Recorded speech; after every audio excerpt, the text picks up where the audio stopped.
నమస్కారం అండి. నేను మీ తన్మయిని. మరపురాని కథలకి స్వాగతం. మరో తెనాలి రామకృష్ణ కథతోటే మీ ముందుకొచ్చానివాళ.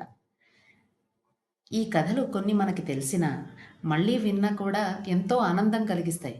కదండీ! మరి ఇలాంటి ఎన్నో కథలు వినడానికి మా ఛానల్‌కి సబ్స్క్రైబ్ చేయడం మర్చిపోకండి. పదండి కథలోకెళ్ళిపోదాం. ఇవాల్టి కథ పేరు 'ఎవరి గజములు వారివే'. మీకు తెలుసు కదా! రామకృష్ణుడికి ఇంకా రాయలవారి ఆస్థానంలో చోటేం దొరకలేదు. తన ప్రయత్నాలు తను చేసుకుంటున్నాడు. అయితే ఇలా ఉండంగా ఒకరోజు రాయలవారి ప్రజా దర్బారుకి న్యాయం కోసం ఒక సమస్య వచ్చింది. న్యాయం చేయమని అడుగుతూ వచ్చిన వాళ్ళు ముగ్గురు అన్నదమ్ములు. వాళ్ళను తీసుకుని న్యాయాధికారి సమస్యని ప్రభువుల వారికి తెలియజేస్తూ ఇలా అన్నాడు. ప్రభు, ఈ ముగ్గురి అన్నదమ్ముల తండ్రి చనిపోతూ తన ఆస్తి పంపకాలు వివరిస్తూ వీలునామా వ్రాశాడు. ఆ వీలునామా ప్రకారం స్థిరాస్తి మేము ముగ్గురికి పంచేశాం. కానీ చరాస్తి పంచడం సాధ్యం కావడం లేదు అని చెప్పాడు. అప్పాజీవారు తల పంకించి ఎందుచేత అని న్యాయాధికారిని అడిగారు. న్యాయాధికారి దానికి జవాబు చెప్తూ వీరి తండ్రిగారు చరాస్తి 17 గజాలు. అందులో పెద్దవాడికి సగపాలు, రెండోవాడికి మూడోపాలు, మూడోవాడికి అందులో మూడోపాలు పంచాలని ఆయన మరణశాసనం రాశారు. మరి ఏనుగులు చూస్తే 17. ప్రభు, ఎన్ని విధాలా ప్రయత్నించినా జంతుహింస చేయకుండా పంపకాలు జరపడం సాధ్యం కావడం లేదు. అందుకే వీరి న్యాయం కోసం మీ దగ్గరికి తీసుకొచ్చాను అని చెప్పి అప్పాజీ వారి వైపు చూశాడు. సభలో ఒక్కసారిగా సమస్యను విన్నాక గుసగుసలు బయలుదేరాయి. 17లో సగం అంటే 8.5. మరి దానిలో మూడో వంతంటే కష్టమే. గజాల్ని అలా ఎలా పంచుతాం అని ఇంకో వ్యక్తి. మరి అందులో మూడో వంతు? అబ్బో! కష్టమేనే, క్లిష్టమైన సమస్యే. ఎలా లెక్కించి చూసినా ఏనుగుల్ని ఖండించకుండా పంపకం సాధ్యం కావడం లేదు. మరెలా? ఇంతలో తాతాచారుల వారు సభ ప్రతిధ్వనించేలా పెద్దగా నవ్వి మరణించినవాడు గొప్ప రాజభక్తుడండి, తెలియడంలా. అందుకే పంచడానికి వీలు కాని విధంగా వీలునామా వ్రాశాడు. ఆ గజ సంపద ప్రభువుల వారికి చెందాలనే అతడి అభిప్రాయం. అది స్పష్టంగా తెలుస్తోంది.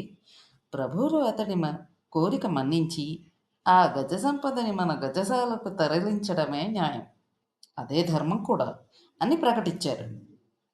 సభికులు ఒక్కసారిగా హర్షధ్వానాలు చేశారు. మరుక్షణం ఆ హర్షధ్వానాల మధ్యలో అన్యాయం, అధర్మం అన్న అరుపు వినిపించింది. సభ యావత్తు ఉలిక్కిపడింది.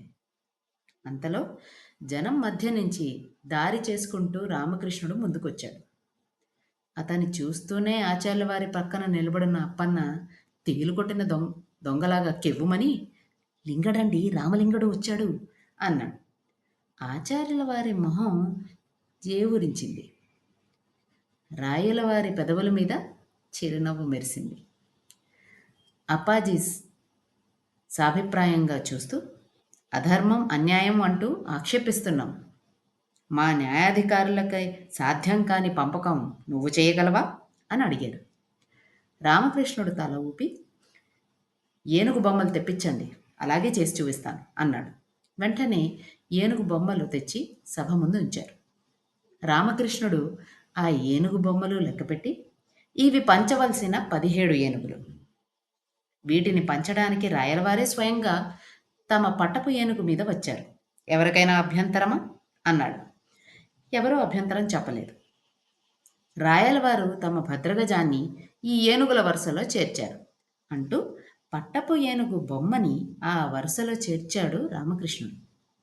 ఇది చూసిన తాతాచార్యుల వారు మరి ఊరుకుంటారా? వారు చివాలన లేచి అలా చేర్చడానికి వీల్లేదు.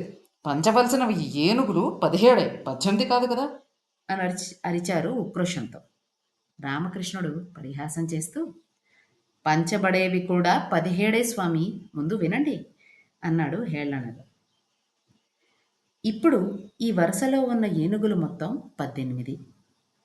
ఇందులో పెద్దవాడి పాలు సగం అంటే 9 అంటూ 9 బొమ్మలు ఆయన దోసిట్లో పడేసి రెండోవాడి మూడో వంతు అంటే 6, మూడోవాడి పాలు అందులో మూడోవాడి వంతు 2, వెరసి మొత్తం 17. రాయలవారి భద్రగజం వారి వంతు అని పంపకాలు చేశాడు రామకృష్ణుడు. అంతే, ఒక్కసారిగా సభాస్తరి కరతాళ ధ్వనులతో దద్దరిల్లిపోయింది. ఇది చూసిన రాయలవారు కూడా రామకృష్ణుణ్ణి చాలా మెచ్చుకున్నారు. అదండి ఇవాల్టి కథ. మరో కథతో మళ్ళీ కలుద్దాం. నమస్కారం.